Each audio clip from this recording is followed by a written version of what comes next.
ఐక్యత కార్మికుల ఐక్యత కార్మికుల ఐక్యత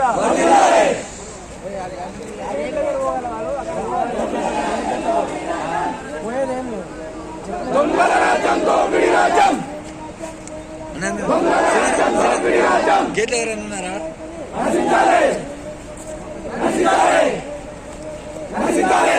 వీళ్ళు ఇక్కడ ఉండి అక్కడ గేట్లకి వెళ్ళి పంపిస్తారేమో ఇక్కడ గొడవ చేసి వచ్చేసి రాళ్ళు కూడా అక్కడ వీళ్ళు ఇక్కడ ఉండి అక్కడికి వెళ్ళి పంపిస్తారేమో గొడవ చేయకి.